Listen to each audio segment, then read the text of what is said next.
Hari ini firman Tuhan terambil dari 1 Timotius 4 ayat yang ke-6. Ya, mulai ayat yang ke-6 firman Tuhan berkata, dengan selalu mengingatkan hal-hal itu kepada saudara-saudara kita, engkau akan menjadi seorang pelayan Kristus Yesus yang baik, terdidik dalam soal-soal pokok iman kita dan dalam ajaran sehat yang telah kau ikuti selama ini. 7. Tetapi jauhilah tahyul dan dongeng nenek-nenek tua. Latihlah dirimu beribadah. 8. Latihan badani terbatas gunanya, tetapi ibadah itu berguna dalam segala hal karena mengandung janji baik untuk hidup ini maupun untuk hidup yang akan datang. Saudara, Rasul Paulus menulis surat untuk anak rohaninya Timotius di dalam pelayanannya.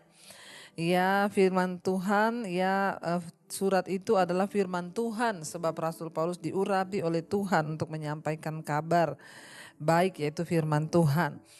Rasul Paulus berkata di sana, dengan selalu mengingatkan hal-hal itu kepada saudara-saudara kita, engkau akan menjadi seorang pelayan Kristus Yesus yang baik.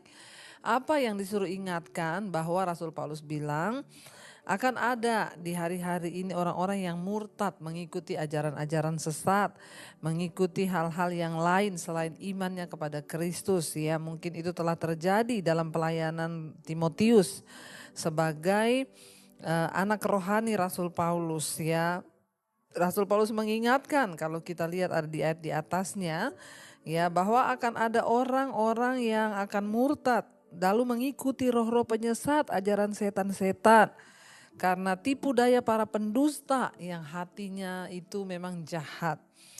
Ya, dan Rasul Paulus bilang kepada Timotius, ingatkan jemaat Tuhan ya supaya mereka itu jangan tersesat mengikuti setan-setan, roh-roh dunia yang jahat. Saudara, di akhir zaman ini roh setan itu bekerja luar biasa. Ya, penyesat-penyesat itu bekerja luar biasa.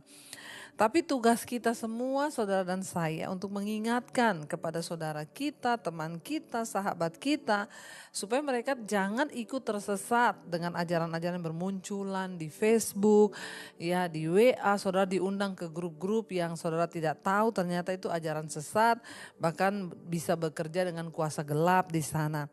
Ya, jadi Rasul Paulus bilang kepada Timotius, dengan mengingatkan hal-hal ini kepada saudara-saudara kita, engkau akan menjadi seorang pelayan Kristus Yesus yang baik.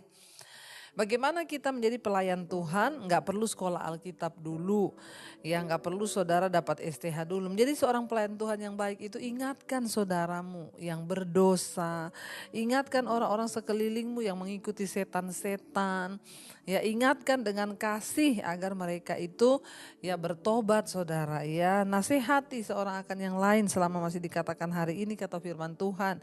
Dengan berbuat begitu kita ini akan menjadi orang-orang pelayan Tuhan yang berkenan di mata Tuhan. Ya, di sana dikatakan, ya, dengan mengingatkan akan hal itu kepada saudara-saudara kita, engkau akan menjadi seorang pelayan Kristus Yesus yang baik.